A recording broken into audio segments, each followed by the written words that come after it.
This is great. So tell me about all the flags. Obviously, they're. Richard, you want to tell her? Well, actually, these represent not all, but most of the countries that we do business in. But not all. Yeah, because there's more. We keep adding them. We don't put the We're over price 80 up. fast. Okay. Yeah. About 220 distributors globally for our business. Okay. Fantastic. Yeah.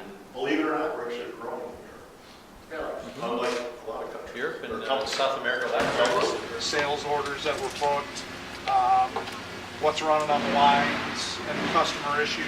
And then any customer issues get recorded on this wall with an order and then with follow-up action items. And we kind of track it through when we hit a date. Right. Then that person is responsible for giving an update on where they're at.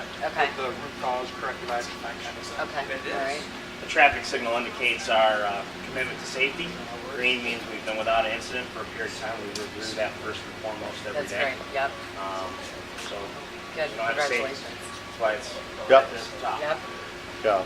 God forbid someone would get hurt. So this was rejected by the customer, which Okay. it should be. This is a very expensive sheet of plastic. It's a highly specialized glow in the dark.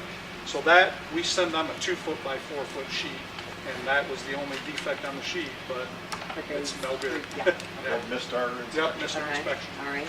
So you have to remember, everything we make is right here, because it's a sign in the Rowmark sign. Okay. Now, and again, just so everyone's clear, there's 2 businesses basically in this building. One is the engraving business, and then what we call the custom sheet business, which goes into RVs, ag, construction Well, products. I've been traveling with the state and trying to visit local manufacturers that have a huge impact on our local economies, but also, as we are here at Rowmark, an impact on the entire state, the country, and the world, because they do business in so many countries. And it's good to know it's right here in Ohio. Well, I felt like we started backwards. And what I mean by backwards, we started with the newest technology and machine, and then I think the last piece of machinery that we saw was the oldest technology. But what's fascinating about that is that the manufacturing environment has changed. More innovative, more technology involved, yet the equipment that was the original equipment is still being used. And so it's neat. We've seen that a lot in some of the manufacturing facilities that we've been to, but it's really neat to see it here and to see how each piece is used, but also how each piece has contributed to helping the bottom line of the company, which is ultimately important for jobs. Let me think. This is the first plastic intrusion company that we visited. Last week we were in the eastern part of the state, so we toured a couple industries, a college industry that does business in the shale and fracturing business.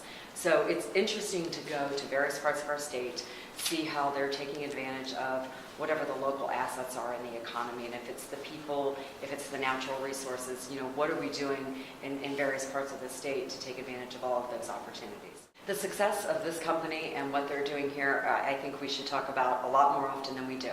A growing company that continues to gain market share, continues to improve bottom line, continues to have conversations about expanding and building new facilities, which ultimately will mean hiring more people. And so we think it's great when a local company is as successful as they are here in Ohio, but that a company that impacts around the world.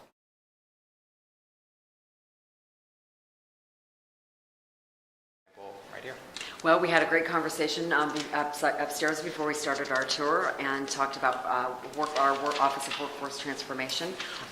What are we doing as a state? They're doing things here locally and as a company to make sure that we have the training opportunities in place for the jobs that exist. And they made an interesting comment where the need is identified by the business. The business knows the type of people or the type of skills it needs. We need to have better communication, earlier communication, so that those needs and those skills are being developed in the students that we're graduating, whether it's high school, from a career center to your college or a four-year university.